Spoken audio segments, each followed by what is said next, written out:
Bab 811, Pondok Taiyuan selesai lagi. Mungkin akan lebih baik jika dia tidak mengatakan apa-apa. Kerumunan meledak dalam desisan ketika Wang Tong menoleh ke arah mereka. Mother of Asterisker, marahlah dengan tuduhan palsumu.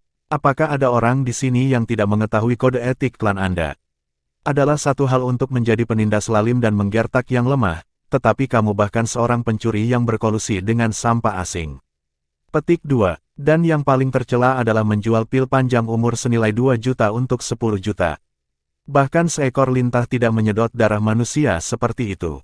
Tolong, Tuan terhormat penjaga merak, jangan biarkan ayah dan anak berlendir dan jahat ini lolos begitu saja. Suara-suara yang mencela klan Majestic tiba-tiba menjadi gelombang pasang yang tak berujung. Mata Jiang Chen sedingin es ketika dia menyaksikan semuanya dari bayang-bayang. Dadanya dipenuhi dengan kegembiraan. Kami tidak Anda sangat penuh itu. Bukankah Anda cukup mahir memanfaatkan situasi untuk keuntungan Anda sendiri? Apakah Anda tidak mengandalkan pil panjang umur untuk membuat Anda kaya? Lalu aku akan menggunakan pil panjang umur untuk mengubur kalian berdua dan klan Majesticmu. Dialah yang merencanakan seluruh skema. Potongan-potongan itu semua jatuh sejalan ketika dia membuat keputusan untuk memberikan resep pil panjang umur. Untuk memulainya, Gunung Merak Suci hanya kekurangan celah. Mereka juga menganggap rencana ini layak setelah dia membaginya dengan mereka. Mereka akan segera memeriksa resepnya, dan Jiang Chen menghabiskan sepanjang malam mengajari kedua Raja Pil itu cara memurnikan pil. Mereka berdua adalah Raja Pil tingkat 9, keduanya luar biasa dalam studi mereka tentang Dao Pil. Bersama dengan bimbingan Jiang Chen, mereka hanya membutuhkan sedikit waktu untuk mempelajari cara memproduksi pil. Begitulah cara pil panjang umur menjadi resep pil Gunung Merak Suci. Dengan dasar yang mendasari ini, Gunung Merak Suci memiliki lebih dari cukup pembenaran untuk beraksi. Inilah alasan mengapa mereka mengatur permainan seperti itu untuk membuat klan Majestic terpojok. Asal-usul resep longevity pill selalu menjadi misteri sejak awal. Bagian kritisnya adalah klan Majestic juga tidak bisa menjelaskan diri mereka sepenuhnya. Mereka pertama-tama menggunakan tipu muslihat, lalu menyebutkan nama ibu kota abadi surgawi. Perubahan nada seperti itu secara alami tidak akan meyakinkan siapapun. Sebaliknya, penjaga merak selalu menegaskan bahwa pil panjang umur adalah milik Gunung Merak Suci. Mereka tidak pernah menyimpang dari garis ini dari awal sampai akhir. Kemudian mereka menampilkan pil panjang umur tingkat atas dan langsung menghancurkan pil panjang umur klan Majestic. Pil ini mungkin terlihat kecil dalam skema yang lebih besar, tetapi itu adalah bukti yang sangat penting. Itu langsung meyakinkan mereka yang sebelumnya skeptis untuk mempercayai Gunung Merak Suci. Selanjutnya, cerita klan Majestic penuh dengan lubang. Kapten Kong tidak membiarkan salah satu dari mereka lewat dengan bebas dan terus-menerus memukuli mereka. Tiba-tiba, pihak klan Majestic penuh dengan celah sementara Kapten Kong dan anak buahnya menekan setiap celah. Di atas semua itu, klan Majestic telah menetapkan harga pil panjang umur pada 10 juta batu roh suci. Ini adalah harga yang membuat marah publik. Mereka semua mendengar pil panjang umur ini hanya bernilai 2 juta. Apalagi, klan Majestic bahkan telah mencuri resep pil ini. Karena terburu-buru untuk mendapatkan lebih banyak kekayaan, mereka menjualnya bahkan sebelum memverifikasi apakah ada efek sampingnya. Sebagai perbandingan, Gunung Merak Suci sangat konservatif saat mempelajari resepnya. Mereka tidak terburu-buru untuk menjual sebelum mereka mengumpulkan data yang cukup. Kontras ini membuat Gunung Merak Suci terlihat serius dan bertanggung jawab, mengkhawatirkan keselamatan semua orang, sementara klan Majestic dibutakan oleh kekayaan dan tidak keberatan menggunakan pembudidaya pengembara sebagai kelinci percobaan mereka. Sekilas terlihat jelas pihak mana yang lebih layak dipercaya. Melihat Majestic klan Lord-Lord yang tak bisa berkata-kata, Kapten Kong berteriak, "Karena kamu sudah mengakui kesalahanmu, maka dengan patuh kembalilah bersama kami ke Gunung Merak Suci." Tuan klan bergidik dari ujung kepala sampai ujung kaki. "Aku tidak akan pergi denganmu. Anda membingkai saya." Penjaga merak menunjukkan keberanian hari ini untuk menjebak klan yang hebat. "Saya tidak akan menerima ini. Saya ingin melihat yang mulia Kaisar Agung Sura." "Bermimpilah." Kapten Kong mencibir. Mencuri resep pil Gunung Merak Suci adalah kejahatan yang bahkan Kaisar Agung Sura tidak bisa menyelamatkanmu. Wajahnya berubah tegas. "Perhatian, pengawal merak, bawa pergi ayah dan anak Wang serta Raja Pil Pondok Taiyuan. Bunuh siapa saja yang melawan. Ayo pergi." Segudang ekspresi muncul secara berurutan di wajah penguasa klan Majestic. Dia jelas memperdebatkan tindakan terbaik dalam pikirannya. Dia tahu betul dia masih memiliki garis hidup yang tersisa baginya jika dia bisa menerobos dari pengepungan ini. Mungkin dia bisa lolos dari bencana jika dia melarikan diri ke sisi Kaisar Agung Sura. Namun, putranya pasti akan terbunuh di tempat jika dia melarikan diri. Mereka juga akan mengambil kesempatan untuk mengeksekusi semua Raja Pil. Dia tidak akan memiliki seorang pun yang tersisa saat itu. Aspirasi apapun, ambisi apapun yang dia miliki, mereka akan menyebar seperti asap. Yang paling penting adalah dia mungkin memiliki kepercayaan diri untuk lolos, tapi itu bukan jaminan mutlak. Terlebih lagi, jika dia melarikan diri dengan hidupnya sendirian. Setelah banyak pertimbangan, Raja Klan mengatupkan giginya dan mengumumkan kepada klan besar yang bersekutu dengannya, "Tuan Klan, Anda tahu saya tidak bersalah. Silakan pergi ke Yang Mulia Kaisar Agung dan mohon untuk saya. Beritahu Yang Mulia dia harus menyelamatkan kita." Bertarung langsung dengan Pivot Guard saat ini jelas bukan pilihan yang cerdas. Satu-satunya pilihannya adalah memohon kepada Kaisar Agung Sura. Hanya Kaisar Agung yang bisa menyelamatkannya dan menyelamatkan putranya. Penjaga Merak tidak berencana untuk bermalas-malasan. Kita hitung sampai 3. Jika Anda masih tidak pergi bersama kami, maka tidak perlu pergi. Petik 2. Matanya merah, dadanya dipenuhi perasaan terhina. Tuan Klan masih berdiri. Aku ikut denganmu. Jangan merasa begitu senang dengan diri sendiri sekalipun.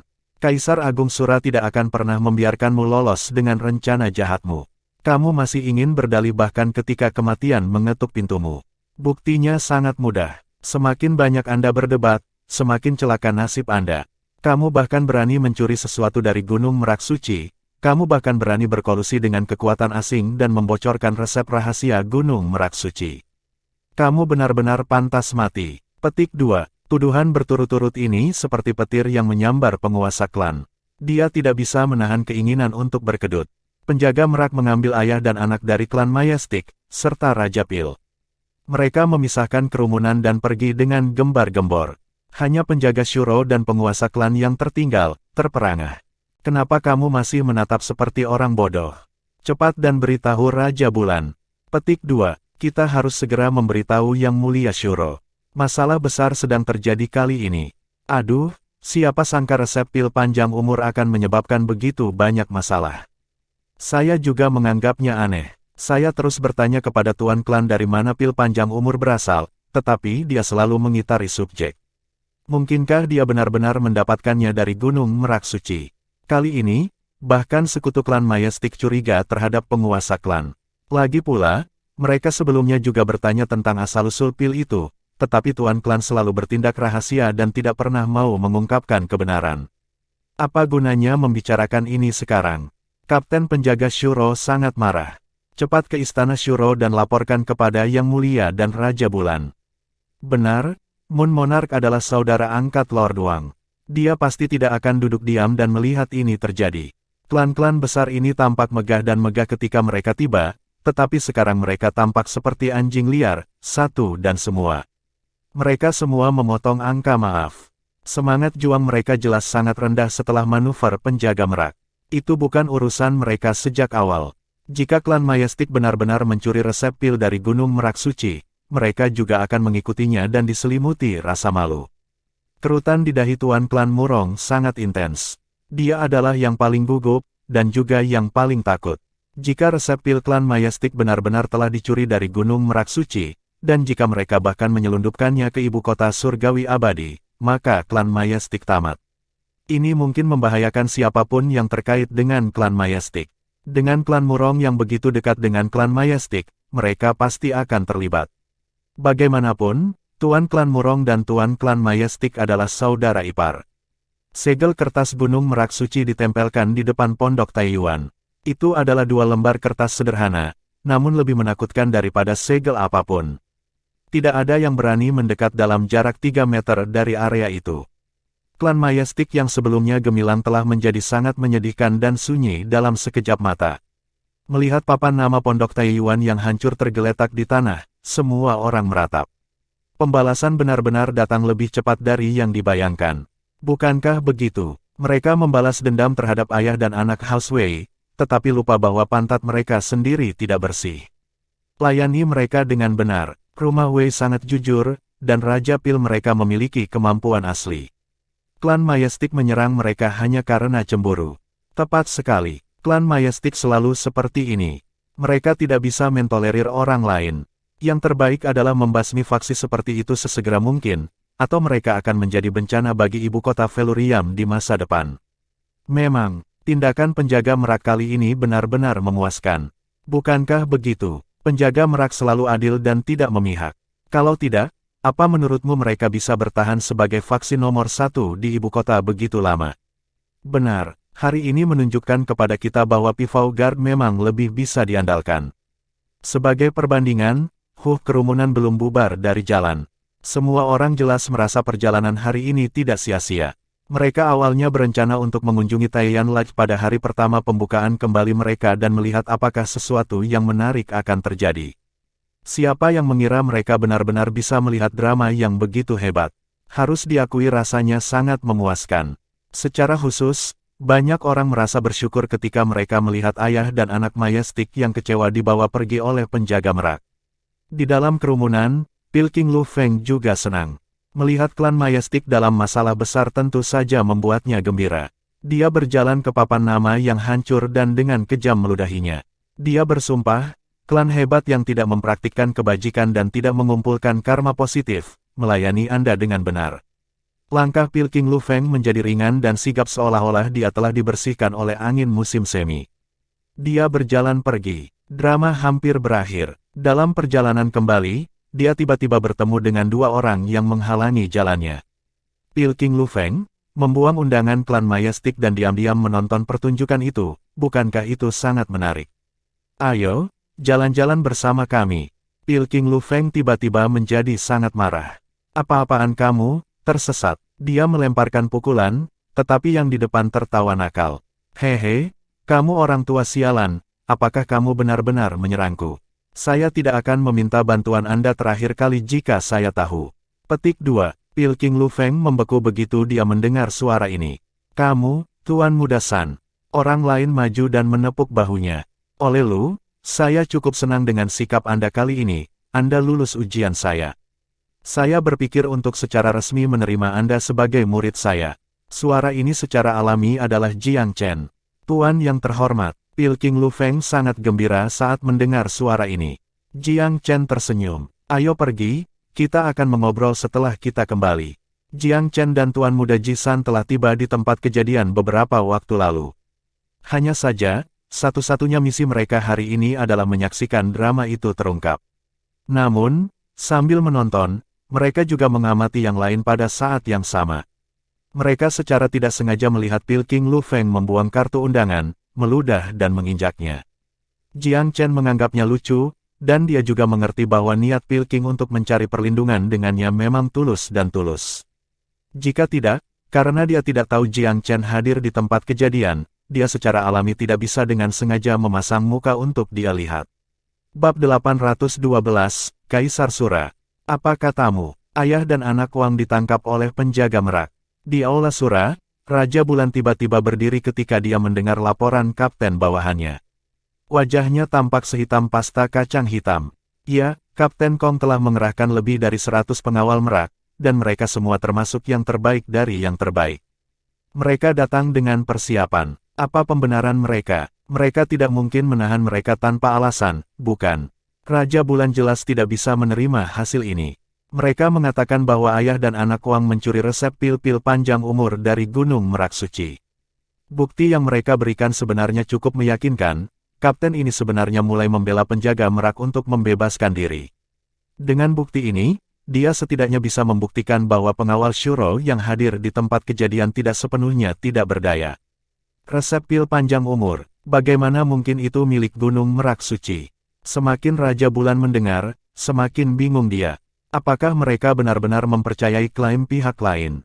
Seperti itu, tuanku, mereka menghasilkan pil panjang umur mereka sendiri yang memiliki kualitas lebih baik daripada pil klan Majestic manapun. Hampir tidak ada orang yang hadir yang bisa menyanggah bukti ini, dan itu termasuk Raja klan Majestic sendiri. Pada akhirnya, Tuan klan Mayastik bahkan membawa ibu kota surgawi abadi dalam upaya untuk membela diri, tetapi penjaga Merak menuduhnya berkolusi dengan pasukan asing dan membocorkan resep pil rahasia Gunung Merak Suci sebagai gantinya. Oleh karena itu, tuntutan pidana padanya hanya memburuk. Petik 2. Ekspresi di wajah Moon Monarch menjadi semakin gelap.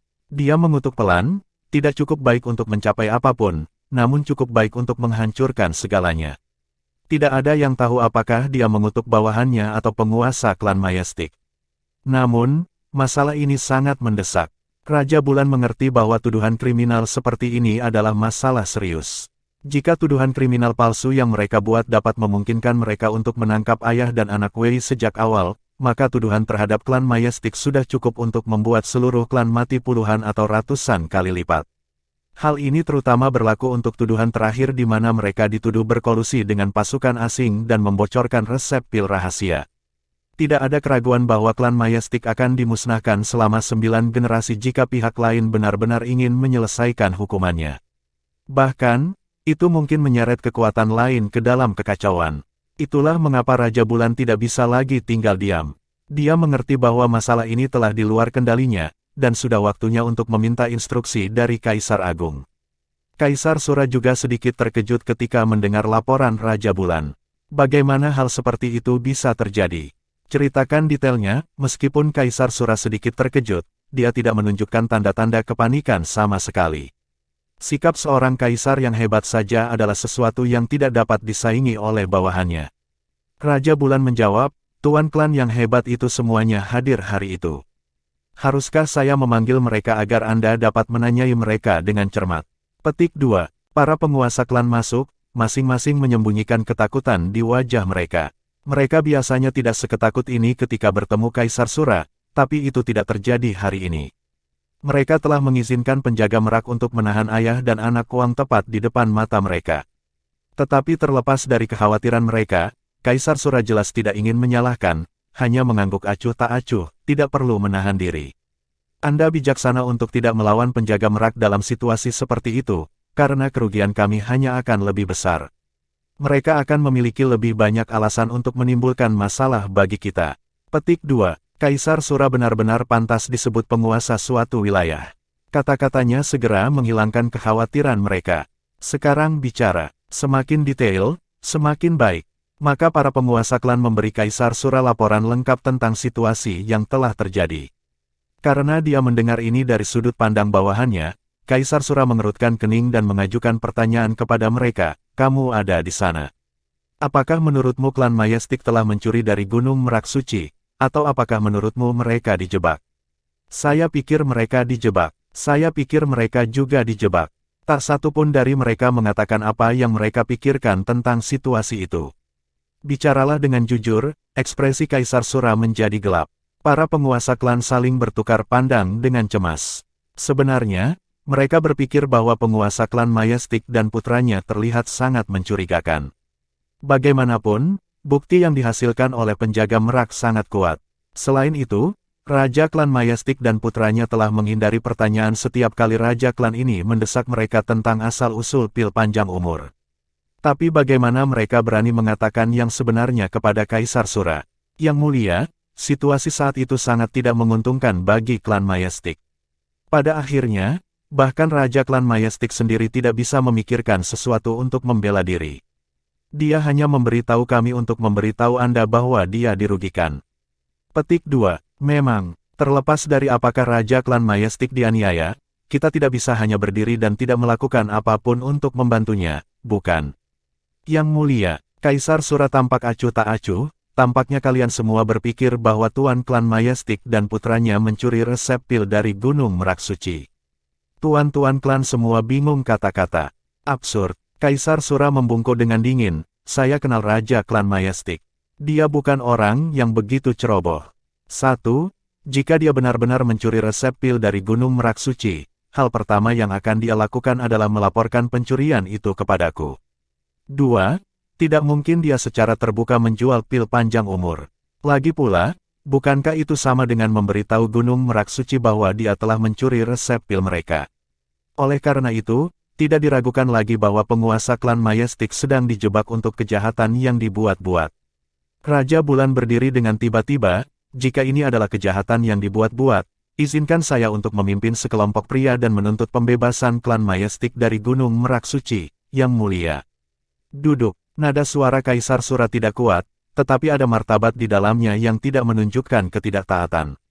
Bahkan orang yang pantang menyerah seperti Raja Bulan telah duduk kembali tanpa sadar setelah mendengar kata-katanya. Dia sebenarnya tidak merasakan gangguan atau ketidaktaatan sama sekali. Kamu tidak akan mendapatkannya kembali bahkan jika kamu pergi.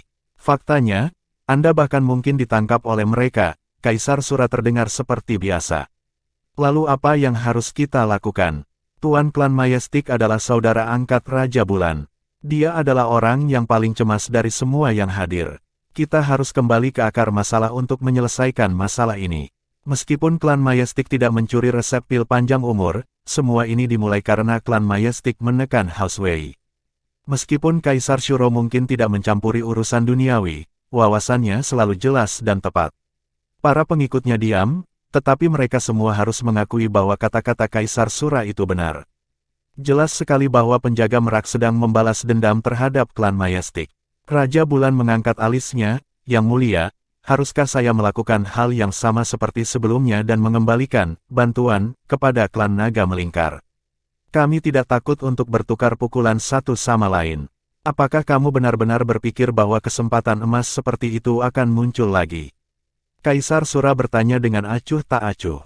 Penjaga Merak telah merencanakan skema mereka dengan sempurna, dengan lebih dari cukup bukti untuk mendukungnya. Tidak ada yang bisa mereka lakukan untuk mencegah penangkapan penguasa klan Majestic dan putranya. Akan sangat bodoh untuk membalas budi kepada klan Naga Melingkar tanpa bisa menghasilkan bukti yang lebih meyakinkan daripada apa yang mereka miliki saat ini. Mereka pasti akan menjadi musuh publik.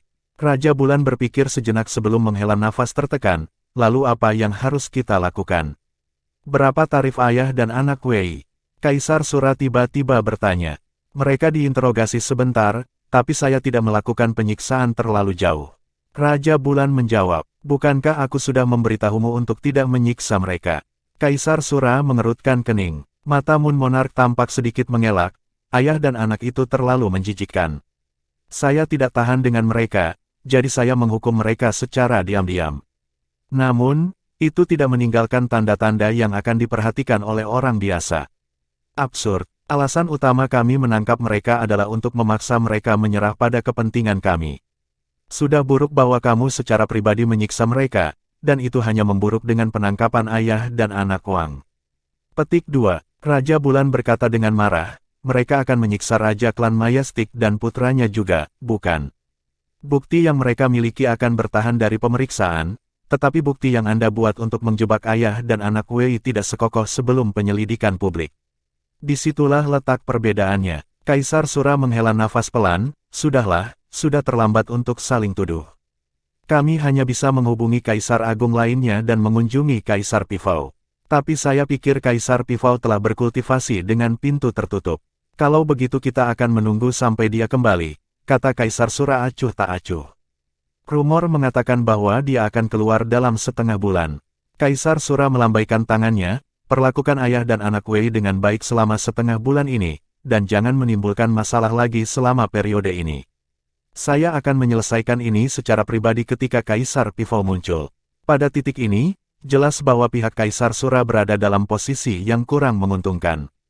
Kaisar Sura adalah karakter yang tangguh, dan dia sangat pandai dalam mengambil situasi tertentu.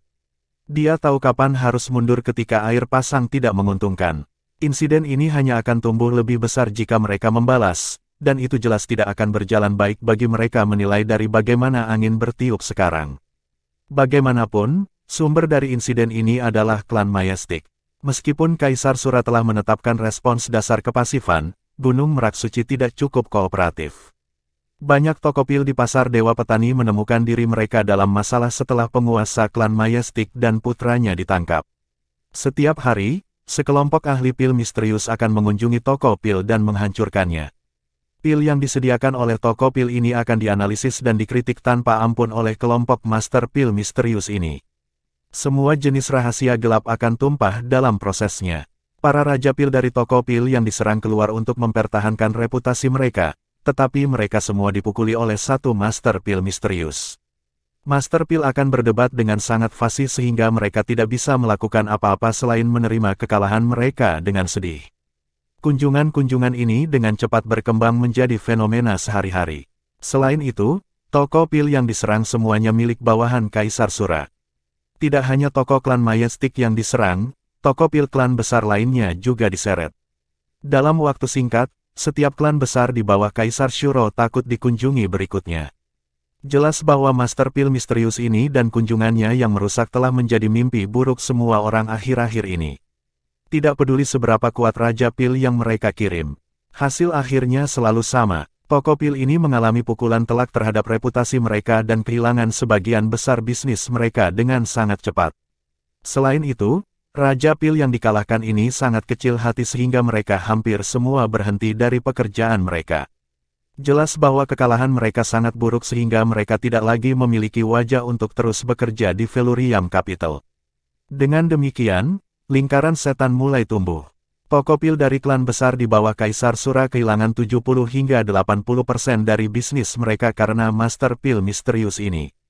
Mereka praktis menjadi lelucon pasar dewa petani. Untungnya, Master Pil misterius ini memilih targetnya dengan baik dan tidak pernah sekalipun menyerang orang yang tidak bersalah. Semua toko pil yang dia pilih adalah milik Kaisar Sura, dan dia tidak pernah mengejar toko pil yang tidak bersalah. Oleh karena itu, tidak hanya pasukan lain tidak merasa sedih untuk pesaing mereka, mereka bahkan bersuka cita di dalam. Bisnis mereka jelas meningkat karena begitu banyak toko lain lumpuh sampai lenyap dalam semalam. Bagi mereka, Master Pil misterius ini dan kejenakaannya adalah rejeki nomplok besar. Mereka hanya berharap Master Pil misterius ini tidak akan pernah berhenti. Idealnya, mereka berharap dia akan merobohkan semua toko pil milik Kaisar Sura.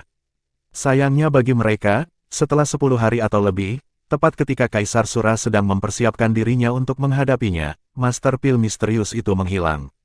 Bab 813, bergejolak dengan kemarahan. Betapa indahnya, Tuan yang terhormat, ini benar-benar terasa luar biasa. Pil King Lu Feng sedang dalam suasana hati yang luar biasa. Dia telah menyamar sebagai pelayan Jiang Chen selama beberapa hari terakhir saat mereka berkeliling merusak toko-toko pil. Dia memiliki waktu dalam hidupnya dan tidak bisa menahan diri untuk tidak meneriakkan kebahagiaannya. Mereka telah mengunjungi semua toko pil milik klan besar, dan bahkan rumah bangsawan peringkat ke-9 di bawah Kaisar Agung Sura, membuat mereka jatuh jungkir balik dan pergi dengan gaya sesudahnya. Sapuan sederhana setelah akta selesai, kepergian tanpa nama mereka masih tersembunyi. Ini hanyalah ranah puncak dari membuang berat badannya. Lu Feng sama sekali tidak merasa itu palsu. Sebaliknya, dia merasakannya sebagai kesenangan yang luar biasa. Bukan hanya kesenangan menghancurkan toko-toko ini. Bahkan lebih dari itu adalah kegembiraan bersama dengan tuannya dan membenamkan dirinya dalam pengetahuan surgawi gurunya dalam Dao Pil. Lu Feng pertama-tama mengira tuannya hanyalah perwakilan dari fraksi Pil Devian, seorang jenius dari fraksi Pil Devian. Menghabiskan 10 hari ini sebagai pelayannya telah menyebabkan Pil King Lu Feng sangat menyadari betapa salahnya dia. Guru ini hanyalah seorang jenius yang fenomenal. Fraksi Pil Devian hanyalah sebagian kecil dari pengetahuannya. Lu Feng telah menghabiskan beberapa hari terakhir menonton Raja Pil Duel Master terhormat dan menghancurkan toko mereka seperti itu adalah permainan anak-anak.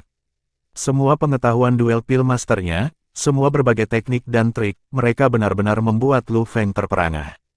Sejujurnya, dia agak khawatir pada awalnya. Lagi pula, ada beberapa Raja Pil yang tangguh yang menahan benteng di toko pil ini.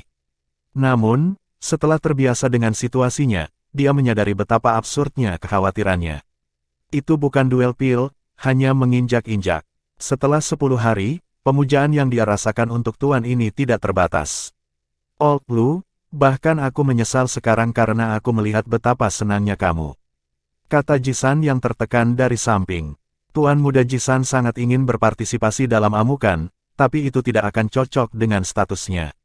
Identitasnya terlalu sensitif. Itu pasti akan menarik masalah tanpa akhir jika kebetulan seseorang melihat penyamarannya. So Jisan telah menekan pikiran impulsifnya dan menahan diri untuk tidak pergi bersamanya. Akibatnya, mendengarkan kisah hiperbolik Pil King Lu Feng sekarang, Tuan muda Jisan samar-samar merasa dia akan membiarkan waktu yang tepat terlepas dari tangannya. Jiang Cheng hanya menawarkan senyum tipis. Oh, Lu, kamu membuat keributan. Saat itu, ketika guru saya sendiri mengajari saya seni pil, dia menggunakan banyak cara yang mengejutkan selama 10 tahun. Dia mengajari saya banyak cara kecil untuk mencari kesalahan dan menemukan kesalahan. Apakah Anda tahu apa yang dikatakan pria tua itu saat itu? Petik 2. Apa yang dia katakan? Lu Feng penuh dengan minat. Meskipun dia belum pernah melihat tuan-tuannya, dia penuh dengan rasa ingin tahu tentang pria misterius ini, penuh rasa hormat yang tak terbatas. Pria tua itu berkata bahwa dia mengajari saya keterampilan ini sehingga saya bisa mengacak-acak bulu master pil lain tanpa alasan, sehingga orang lain tidak berani menyinggung saya. Itu adalah metode pelestarian diri. Petik 2. Pil Raja Lu Feng berkedip. Ini juga metode pelestarian diri. Jiang Chen tertawa. Itu benar, jika seseorang takut kamu mengganggu mereka, tidakkah mereka akan dipaksa untuk mengambil hati kamu? Lu Feng tertawa terbahak-bahak. Bagus, betapa benarnya itu. Sungguh gagasan yang aneh dan kurang ajar dari sang Grandmaster. Mengapa bahkan metode pengajarannya begitu aneh? Jiang Chen mengangguk. Lain kali aku melihatnya, aku akan memberitahunya apa yang kamu katakan. Petik 2. Wajah Lu Feng membeku saat dia mencari kata-kata. Jangan. Tuan yang terhormat, saya tidak mengatakan apa-apa, jadi jangan memfitnah saya sekarang. Saya khawatir pria tua itu akan langsung mengusir saya jika dia marah. Petik 2. Jisan tertawa. Saudaraku, bahkan keingintahuanku sendiri terusik dari caramu berbicara tentang gurumu. Orang eksentrik seperti itu pantas dihormati dan terpesona. Jiang Chen mengangguk sambil tersenyum. Oh benar, Kakak Ji, bagaimana situasinya akhir-akhir ini? Giliran Kaisar Agung Sura menjadi panik sekarang. 7 kaisar besar telah saling memberitahu tentang situasinya. Mereka akan mencari cara untuk menyelesaikan masalah ini. Jisan berkata, ayah dan anak House Wei pasti akan aman sekarang, setidaknya. Sementara itu, ayah dan anak Wang mungkin tidak akan lolos tanpa cedera. Kita harus mengubur duo itu dalam-dalam sekarang setelah kita mulai. Membiarkan ular hidup-hidup sama saja dengan menabur benih bencana di masa depan. Ayah dan anak itu pasti sudah selesai untuk kali ini. Hanya saja, itu mungkin bukan pukulan fatal bagi klan Majestic. Kaisar Agung Sura pasti akan menggantikan mereka, kata Jisan. Tapi itu masih kejutan yang menyenangkan bagi klan Naga Melingkar. Jisan tertawa. Memang, jika Raja Klan Majestic dan putranya selesai saat ini, maka klan Majestic akan sangat menderita bahkan jika seseorang menggantikan mereka. Kedepan, mereka secara alami akan menimbulkan ancaman yang jauh lebih kecil bagi klan Naga Melingkar. Tuan klan Coiling Dragon sama bahagianya dengan Tuan Muda Jisan. Setelah banyak liku-liku, kejutan yang menyenangkan ini tampak seperti secercah cahaya di ujung terowongan yang panjang. Klan Majestic telah lama mengincar klan Naga Melingkar sebagai mangsa. Tapi sekarang, semuanya tiba-tiba berantakan, begitu saja. Selain itu, tidak banyak harapan yang tersisa bagi mereka untuk bangkit dari abu ini juga. Paling tidak ada harapan tersisa untuk tuan klan mereka dan putranya. Karena Pivaugar telah beraksi, bukti kuat yang mereka hasilkan pasti akan menghancurkan penguasa klan Majestic dan putranya, bahkan jika 7 Kaisar Agung mencoba dan memuluskan segalanya. Adapun Lord Wei dan putranya, bukti palsu secara alami tidak akan tahan untuk diteliti. Jadi, tidak ada yang mungkin terjadi pada Tuan Wei dan putranya, tetapi Tuan Wang dan putranya terikat pada nasib buruk. Kaisar Besar Pivau pasti akan menunjukkan minat pribadi pada masalah ini setelah keluar dari pengasingan.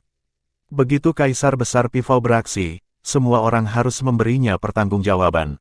Benar saja, Kaisar Agung Sura sangat marah. Kalian semua, tidakkah kamu tahu bagaimana melakukan sesuatu? Tidak bisakah kamu menunjukkan sedikit otak? Karena Anda sudah tahu mereka datang untuk menghancurkan toko, tidakkah Anda tahu untuk mempersiapkan diri terlebih dahulu? Kamu membiarkan dia mengamuk selama 10 hari, apa kamu tidak berdaya? Kemarahan yang terdengar dalam nada suara Kaisar Agung menusuk semua orang di ruangan itu. Penghancuran toko yang terus-menerus tidak memiliki hubungan langsung dengan Kaisar Agung Sura, tapi itu jelas merupakan tamparan tidak langsung ke wajahnya. Tak satu pun dari toko milik faksi di bawah Kaisar Besar lainnya telah disentuh. Toko-toko yang terlibat semuanya milik mereka yang berada di bawah panjinya. Tak satu pun dari Raja Klan memiliki sesuatu untuk dikatakan dalam menghadapi kata-kata seperti itu. Mereka telah mati sibuk dengan masalah klan Mayastik ketika Master Pil ini pergi ke kota, jadi mereka tidak cukup fokus untuk pasar Dewa Petani. Siapa yang mengira bahwa setiap toko pil akan dihancurkan satu demi satu dalam 10 hari terakhir? Itu benar-benar bencana. Moon Monarch, apakah kamu mengetahui identitas Master Pil yang dimaksud? Kaisar Agung bertanya, menatap Raja Bulan. Raja Bulan kecewa. Mereka sudah menghilang tanpa jejak pada saat kami mengirim orang-orang kami. Apa yang tersisa untuk diselidiki? Bahkan tidak ada petunjuk awal yang bisa ditemukan. Faksi Kaisar yang hebat biasanya tidak menginjakkan kaki di dunia biasa. Pada saat orang-orang Moon Monarch telah dikirim, Jiang Chen sudah lama menyelesaikan perusakan toko dan wajahnya. Dia juga benar-benar membersihkan dirinya sendiri dan tidak meninggalkan apapun. Yang mulia, tidak perlu menyelidiki. Itu pasti Raja Pil dari Gunung Merak Suci dengan penyamaran yang pergi untuk menghancurkan toko kita. Salah satu penguasa klan cukup berani untuk angkat bicara. Apakah kamu punya bukti? Kaisar Agung Sura bertanya, nadanya dingin. Tuan klan yang bersangkutan segera menutup mulutnya. Tuan dari klan Murong tiba-tiba angkat bicara, Yang mulia, saat itu, klan Mayastik dan keluarga Wei bertaruh. Pada akhirnya, Raja Pil dari House Wei yang keluar sebagai pemenang dengan cara yang aneh. Bahkan sekarang, asal-usul Pil King Zhen tidak jelas. Mungkinkah itu yang dilakukan Pil King Zhen? Petik 2. Pil Raja Zhen. Itu adalah nama yang pernah didengar Kaisar Agung Sura sebelumnya, tetapi tidak pernah diingatnya. Sebagai salah satu kaisar besar, tentu saja dia tidak akan memperhatikan Raja Pil berpangkat rendah. Ya, Pil King Zhen itu sangat aneh. Saat itu, ketika dia mengalahkan Pil King Rong dari Taiyuan Lodge, dia telah mengungkapkan beberapa kemampuan, semuanya mengguncang bumi dengan hak mereka sendiri. Orang itu bahkan tahu solusi untuk enigma Pil Dechan yang cerdik dan juga merupakan perwakilan dari fraksi Pil Devian, seolah-olah dia sedang mencurahkan isi hatinya. Lord Murong berbicara terus-menerus. Jelas bahwa dia telah dengan hati-hati menyelidiki Jiang Chen. Tuan Murong, tidakkah Anda melebih-lebihkan? Seberapa kuat House Wei? Bagaimana mereka bisa memikat Raja Pil yang begitu kuat? Orang yang merusak toko kali ini jelas seorang veteran dan kemampuannya dalam Dao Pil berada di luar pemahaman. Tak satu pun dari Raja Pil yang kami miliki adalah tandingannya. Pil Dao orang ini sangat dalam. Kurasa itu pasti monster tua pertapa dari Gunung Merak Suci. Tuan klan lain keberatan. Bagaimana kamu tahu bahwa Raja Pil House Wei bukanlah monster tua? Mungkin Gunung Merak Suci dan rumah Wei telah konser selama ini. Lord Murong membalas dengan meyakinkan. Melihat mereka berdebat tanpa garis pemikiran yang koheren, Kaisar Agung Sura kehilangan kesabaran dan berteriak, mengapa kamu berdebat? Sebutkan buktinya jika ada. Jika Anda tidak memiliki bukti, lalu mengapa Anda berkelahi di antara Anda sendiri? Mereka berdua tidak berani melanjutkan perselisihan mereka sekarang karena Kaisar Agung telah berbicara. Dia, sebenarnya bukan karena permusuhan, tetapi setelah menahan kecemasan mereka begitu lama, semua orang hanya ingin menunjukkan kemampuan mereka di depan Kaisar Agung. Sebuah pembangkit tenaga listrik mengenakan jubah Daois yang telah duduk di bawah Kaisar Agung Sura sampai sekarang tiba-tiba membuka matanya. Tenang seperti danau yang tenang, dia berbicara, Yang mulia, pelayan Anda percaya bahwa kita harus melepaskan masalah ini bahkan jika kita harus menderita kerugian. Jubah Taoisnya disulam dengan bintang berujung 5 yang tersebar. Pria ini adalah salah satu dari 3 raja lain di bawah Kaisar Agung Sura, Raja Bintang. Dia adalah orang paling bijaksana dalam pelayanan Kaisar Agung Sura, dengan kekuatan luar biasa dan kecerdasan luar biasa. Selain itu, dia selalu mengingat gambaran yang lebih besar. Dia selalu menjadi penasihat terpercaya bagi Kaisar Agung, menawarkan rencana dan saran. Star Monarch, bukankah kamu merusak moral pria kita? Raja Bulan sangat tidak senang dengan kata-kata itu. Saudara Bulan, melihat gambaran yang lebih besar, Tuan Wang dan putranya berada dalam situasi bencana. Kita tidak bisa melindungi klan Mayastik bahkan jika kita berdiri teguh di belakang mereka, dan ada kemungkinan kita bahkan akan menyeret orang lain. Selain itu, upacara Pagoda Velurium akan segera tiba. Prioritas pertama kami adalah mempersiapkan kompetisi pagoda. Itulah jalan nyata kami untuk mendominasi lanskap di masa depan. Melibatkan diri di medan perang marginal tidak memiliki arti nyata bagi kami. Nada bicara The Star Monarch tenang dan baik, seolah-olah dia tidak akan pernah membiarkan perasaan pribadinya memengaruhi kata-katanya. Ini adalah salah satu alasan mengapa Kaisar Agung Sura mengaguminya. Kaisar Besar Sura melirik Raja Matahari yang biasanya pendiam. Matahari terik, bagaimana menurutmu? Saya mengikuti kehendak yang mulia. Raja Matahari bahkan lebih ringkas. Dia adalah pria setia yang melaksanakan perintahnya, bayangan mengikuti Kaisar Agung Shuro. Kaisar Agung Sura menghela nafas pelan. Satu hal yang dikatakan Raja Bintang cukup benar. Upacara Pagoda Velurium adalah metode nyata untuk mendominasi masa depan. Segala sesuatu yang lain tertinggal dalam perbandingan. Mari kita lakukan seperti yang dikatakan Raja Bintang. Bab 814, Alam Sage tingkat kelima. Kata-kata Kaisar Sura sama saja dengan pernyataan konsesi. Dia mengalah bukan karena cinta damai, dia juga tidak mundur selangkah untuk membuka solusi yang lebih mudah bagi masalah itu. Sebenarnya, itu untuk mempersiapkan kemajuan yang lebih agresif di kemudian hari. Dia dengan susah payah mengumpulkan kekuatan selama 800 tahun terakhir. Dia tahu dia siap berjuang untuk supremasi dengan Kaisar Merak, dan pembukaan Pagoda Velurium yang akan datang adalah kesempatan yang sempurna. Kompromi Kaisar Sura telah secara efektif menyerahkan ayah dan anak keluarga Wei kembali ke penjaga Merak, tetapi tidak sebelum episode terakhir perlawanan. Ketika 7 Kaisar Agung duduk bersama, Kaisar Sura mengajukan pertanyaan apakah pil panjang umur memang milik Gunung Merak Suci. Penjaga Merak tentu saja harus memberikan bukti yang cukup di hadapan 7 Kaisar Besar. 2 Raja Pil mereka menyempurnakan pil panjang umur di tempat untuk mempertahankan legitimasi klaim mereka. Ini membuktikan kepada kekuatan kekaisaran lain bahwa klan Majestic sebenarnya telah mencuri resep pil, memunculkan pendapat bulat bahwa bahkan kematian tidak bisa menebus kejahatan ayah dan anak klan Majestic.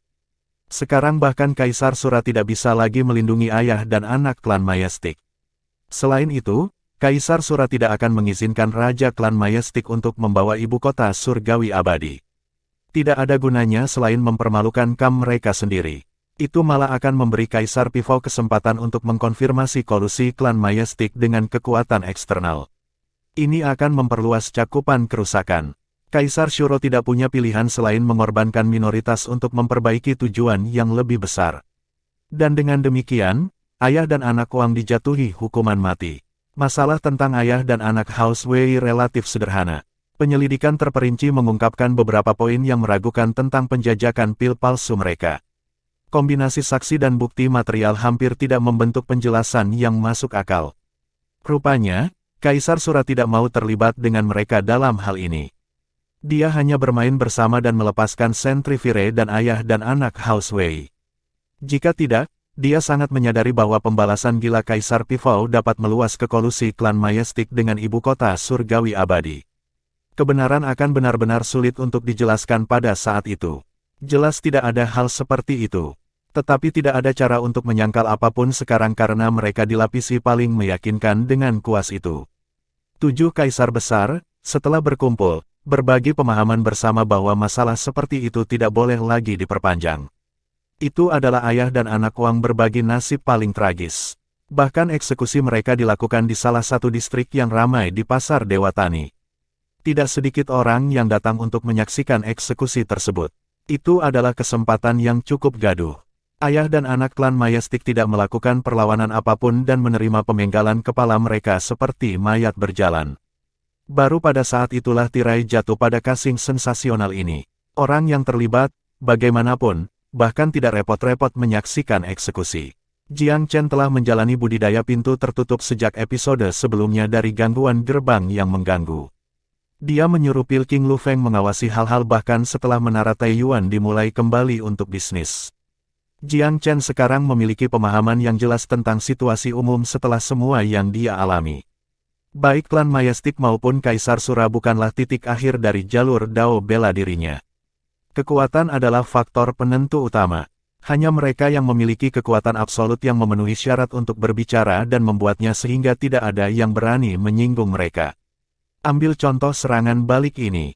Tidak ada kemungkinan untuk membalikkan keadaan jika dia tidak memiliki resep pil panjang umur atau memanggil intervensi dari Gunung Merak Suci. Dia bahkan tidak memenuhi syarat untuk menyerang balik, apalagi meluncurkan serangan balik yang efektif. Dia paling banyak bisa menimbulkan masalah secara rahasia jika dia bergantung pada kekuatannya sendiri. Hampir tidak ada harapan baginya untuk menghancurkan klan Majestic. Jiang Chen berbeda dari pembudidaya alam bijak lainnya. Dia telah memperoleh sejumlah besar rumput sage flatgling dari area terlarang di Gunung Rippling Mirage dan telah menyempurnakan pil sage pahlawan yang tak terhitung jumlahnya. Dengan demikian, ia memegang keunggulan absolut atas pembudidaya alam bijak lainnya dalam hal sumber daya. Dia juga memiliki sekumpulan kristal naga Long Xiaoxuan, yang merupakan suplemen kuat. Kultivasi pintu tertutup Jiang Chen berlangsung hanya selama 1 bulan tetapi dalam periode itu, dia telah menembus ke tingkat yang akan membutuhkan waktu beberapa tahun untuk dicapai oleh orang lain. Alam bijak tingkat kelima. Namun, dia tidak merasakan kepuasan setelah merasakan perubahan pada tubuhnya setelah terobosan. Setelah tiba di 8 wilayah atas, dia paling merasakan berbagai kendala yang ditimbulkan oleh perbedaan kekuatan. Terobos, aku harus terus menerobos. Pagoda Velurium dibuka dalam waktu kurang dari setahun. Aku harus mencapai alam bijak tingkat ke-7 sebelum itu. Ini adalah tujuan langsung Jiang Chen. Itu adalah target yang ambisius, tetapi bukan tidak mungkin untuk dicapai.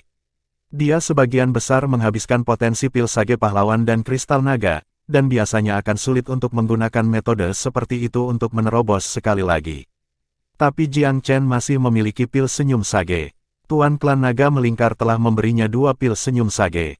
Daya tariknya terletak pada kesempatan untuk naik 1 tingkat tanpa syarat, meskipun hanya dapat digunakan sekali. Jiang Chen, oleh karena itu, tidak akan pernah menggunakan kesempatan seperti itu selama tahun-tahun wilayah asalnya. Dia harus berkultivasi sendiri untuk mencapai alam asal tingkat ke-6, di mana ia akan menggunakan pil senyum sage dan melontarkan dirinya ke alam bijak tingkat ke-7. Dengan demikian, ambisinya untuk mencapai alam bijak langit sebelum pagoda Velurium tampak dibuat-buat tetapi, sebenarnya, hanya bergantung pada apakah dia bisa mencapai alam bijak tingkat ke-6 selama periode ini. 8 bulan tersisa sampai pagoda Velurium dibuka. Jika saja dia bisa menggunakan istananya sendiri untuk berkultivasi, kecepatan kultivasinya akan meningkat hingga 10 kali lipat dari kecepatan normal. Ada baiknya mengambil risiko untuk meningkatkan kekuatanku.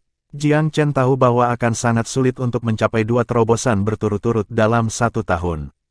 Tetapi segalanya akan sangat berbeda jika dia berlatih di dalam istana. Pelatihan di dalam selama sehari kemungkinan akan sama dengan puluhan, jika tidak ratusan di luar. Ini adalah hak istimewa luar biasa yang diberikan oleh tempat seperti itu yang dirancang oleh para pembudidaya Empirean. Memanfaatkan istana secara alami melibatkan bahaya tertentu. Tapi seharusnya tidak menimbulkan banyak masalah bagi Jiang Chen setelah menyiapkan formasi penyembunyian tertentu. Jiang Chen keluar dari isolasi setelah menstabilkan wilayah barunya. Dia tidak punya waktu untuk menyapa Sentry Fire dan ayah serta anak House Wei sejak pembebasan mereka baru-baru ini. Ayah dan anak keluarga Wei tidak kecewa dengan penangkapan mereka karena mereka mengerti bahwa itu tidak ada hubungannya dengan pil Raja Zhen dan lebih berkaitan dengan permusuhan antara keluarga Wei dan klan Majestic. Jadi mereka malah meminta maaf, Il King Zhen, kami telah menyeretmu bersama kami sekali lagi. Jiang Chen tertawa, kita yang berada di kapal yang sama harus berbagi beban. Sebenarnya ayah dan anak klan Majestic yang benar-benar bertindak terlalu jauh. Mudah-mudahan, kita bisa menikmati masa damai dan tenang sekarang setelah mereka dieksekusi. Jiang Chen tidak banyak bicara setelah bertemu Sentry Fire. Dia hanya menepuk bahu Master Pil. Kamu telah menderita cukup banyak ketidakadilan kali ini, tetapi kamu tampil dengan baik dan tidak menderita aib. Mulai sekarang, kamu adalah saudaraku. Petik 2. Sentry Fire yang gigih menolak untuk menjalani penghinaan karena menyerah bahkan setelah ditangkap. Jiang Chen tidak bisa membantu tetapi memiliki tingkat rasa hormat yang sama sekali baru untuknya dan merasa dia tidak salah menilai pria itu. Mata Sentry Fire memerah setelah menerima tamparan menghibur di bahunya, semburan emosi mengguncang hatinya, dia telah dijual dan menderita banyak kesulitan sejak penghancuran istana pil regal. Sekarang dia akhirnya menemukan pendukung. Itu bukan dukungan yang paling stabil, tapi tetap kokoh. Tepuk bahu Jiang Chen, tidak diragukan lagi, menunjukkan persetujuan dan penerimaannya. Sentry Fire diserang oleh sejumlah emosi kompleks yang ditimbulkan oleh bantuan luar biasa ini. Kakak senior, aku pasti akan bekerja keras dan tidak mengecewakanmu. Sentry Fire memberikan kata-katanya dengan sungguh-sungguh. Ayah dan anak House Wei masuk pada saat itu, ditemani oleh Tuan Muda Jisan. Jisan sangat senang saat dia melihat Jiang Chen, saudaraku, aku punya berita bagus yang harus kuberitahukan padamu. Berdoa memberitahu. Jiang Chen agak bingung. Ayo, mari kita cari tempat untuk membicarakan ini di waktu luang. Tuan Muda Jisan menyeret lengan baju Jiang Chen dan menuju ke daerah yang relatif terpencil. Sudahkah kamu menemukan Klut Pain Bunglon tak terlihat? Jiang Chen bertanya dengan rasa ingin tahu. Ini bukan tentang itu, Jisan menggelengkan kepalanya. Saudaraku, ini adalah kesempatan bagus untukmu. Majelis Pagoda Velurium akan dipandu oleh Kaisar Pifau kali ini dan Anda ada dalam daftar undangan. Oh, Jiang Chen tampak terganggu. Jisan menghela nafas setelah melihat Jiang Chen tidak terlalu kagum. Saudaraku, reaksimu mengecewakanku. Apakah kamu tidak tahu apa artinya ini? Petik 2. Lakukan rumit. Jiang Chen sekarang penasaran. Itu menyiratkan bahwa kamu telah diperhatikan oleh Kaisar Pifau. Anda bahkan mungkin mendapatkan bantuannya jika Anda tampil baik dalam tes ini. Petik 2. Oh begitu. Jiang Chen mengangguk. Dia hampir tidak merasakan kegembiraan liar yang diharapkan Jisan. Apakah Anda dilahirkan dengan wajah zombie seperti itu? Seolah-olah Anda tidak pernah merasakan suka atau duka yang ekstrim. Tuan Muda Jisan mengejek, tapi terima kasih, saya juga diundang. Anda harus tahu bahwa selain dari para penguasa klan, hampir tidak ada orang normal lainnya yang memenuhi syarat untuk hadir. Anda dan saya adalah satu-satunya dua wildcat. Jiang Chen merasa itu adalah pergantian peristiwa yang baik, tetapi jelas jauh dari kegembiraan. Lagi pula, bukanlah hal yang luar biasa untuk disukai oleh seorang kaisar agung baginya. Antisipasinya terhadap kaisar-kaisar besar ini tidak lagi intens setelah mengetahui tentang Pulau Myriad Abyss. Tapi tentu saja, Jiang Chen tentu saja tidak akan menolak bantuan Kaisar Merak misterius yang telah memerintah ibu kota Velurium selama hampir 3.000 tahun. Lagi pula, dia belum pernah berkenalan dengan ahli tingkat tinggi seperti itu kecuali Penatua Sun. Mungkin dia bahkan mendapat untung dari pertemuan ini. Melihat Jiang Chen benar-benar tidak terganggu, Tuan Muda Jisan berkata dengan nada muram, "Saudaraku, bisakah kamu tidak menunjukkan semangat? Peristiwa ini memiliki makna yang luar biasa bagi kami. Anda tahu Kaisar Pifau tidak pernah benar-benar pulih dari meninggalnya Tuan Muda Fan. Mungkin kali ini dia akan mencari pengganti baru. Hehe, saya menantikannya meskipun kemungkinannya kecil. Saudaraku, bukan karena saya menyalahkan Anda, tetapi Anda harus benar-benar lebih serius tentang masalah ini jika Anda ingin menyelamatkan sesama murid sekte dan menemukan ayahmu. Siapa di 8 wilayah atas yang berani melawan Anda begitu Anda menjadi penerus Kaisar Merak? Semua akan menjawab panggilan dan panggilan Anda. Petik 2, Bab 815, Kaisar Merak. Kata-kata Jisan cukup berdampak.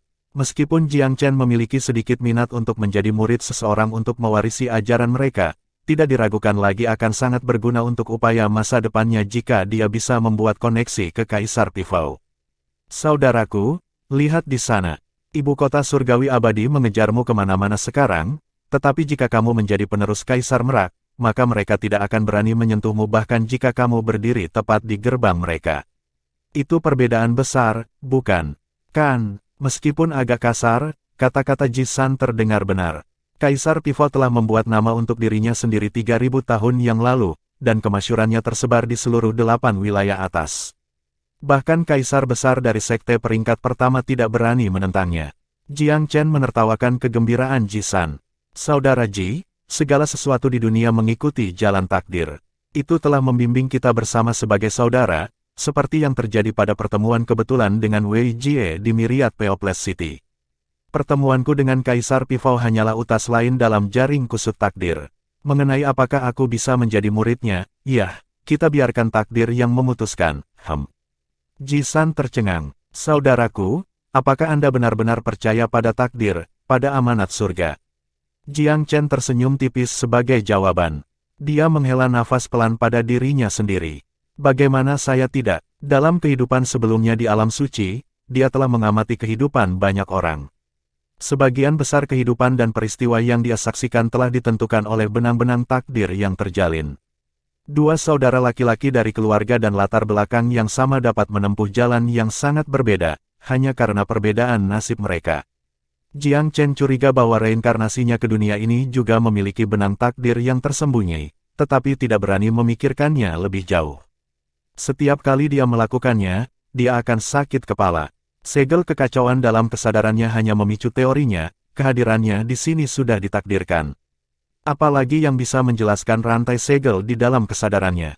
Selama waktu Jiang Chen di Sekte Pohon Berharga, dia telah bermeditasi di dao di bawah pohon berharga sekte untuk menerobos ke alam asal.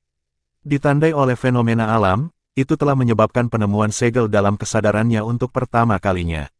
Ada juga yang tampak seperti 9 tetesan air yang mengelilingi segel dalam sebuah cincin.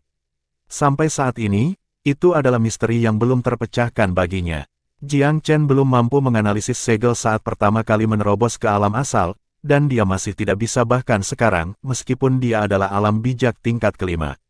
Namun, setiap kali dia menyentuh segel selama meditasinya, getaran yang tidak dapat dijelaskan akan melewati pikirannya, diikuti oleh berbagai penglihatan primordial yang merajalela melalui kesadarannya.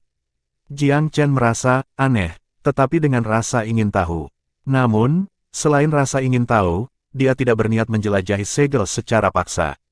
Satu langkah yang salah di pihaknya berarti kehancuran total kesadarannya, dan kehancuran jiwa dan rohnya. Saudaraku, apa yang kamu pikirkan? Melihat wajah Jiang Chen yang penuh senyuman, Jisan penasaran sendiri. Jiang Chen mempertahankan ekspresinya. Tidak banyak, aku sedang mengingat sesuatu dan kehilangan diriku untuk sesaat.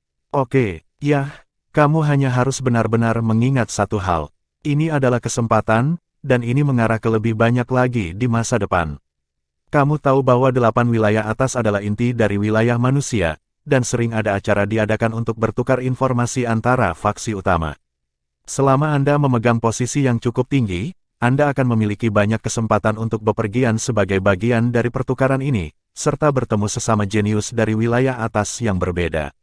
Ini akan membuatnya lebih mudah bagimu untuk mendapatkan berita tentang orang tuamu.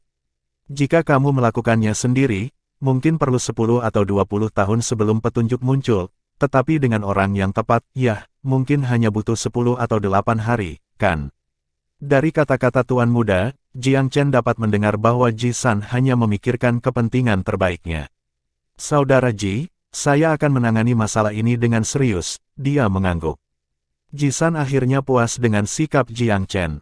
Itu lebih seperti itu. Kedua bersaudara itu berbicara sebentar. Ji San jelas dalam suasana hati yang baik. Sekarang setelah ayah dan anak Wang dirawat, klan naga melingkar menikmati hari-hari yang jauh lebih baik. Meskipun dia hanya menerima perpanjangan 3-5 tahun dalam hidupnya, Raja klan Coiling Dragon juga tampak dalam semangat yang jauh lebih baik. Pemulihannya membawa masalah penting untuk perhatian klan lain. Keputusan untuk menjauhkan diri dari klan naga melingkar sebelumnya tampaknya tidak begitu bijaksana sekarang. Dari tampilan tuan klan Coiling Dragon saat ini, pria itu setidaknya cukup segar untuk bersaing lagi. Tindakan untuk mendapatkan kembali rasa hormat setelah kehilangannya untuk sementara waktu mengukuhkan posisi klan naga melingkar sebagai klan terkemuka ibu kota Velurium sekali lagi. Selain itu, Raja klan naga melingkar tahu bahwa sebagian besar jasa untuk tindakan ini jatuh ke tangan Ji San. Dengan demikian, Ji San membedakan dirinya di antara sesama kandidat dalam perlombaan untuk penggantinya, dan secara bertahap mengambil peran utama. Semua ini akhirnya berkat Jiang Chen. Akibatnya, rasa terima kasih Tuan Muda terhadap Jiang Chen dan perhatian atas namanya benar-benar tulus. Jiang Chen mundur ke taman belakang setelah lama menghabiskan waktu menjamu tamu. Pandangan sekilas ke atas mengungkapkan adanya suara, atau mungkin bayangan tembus cahaya, di dekat pagoda. Apakah ada seseorang di sana? Mungkin tidak. Sangat tidak jelas sehingga Jiang Chen mengira dia melihat sesuatu.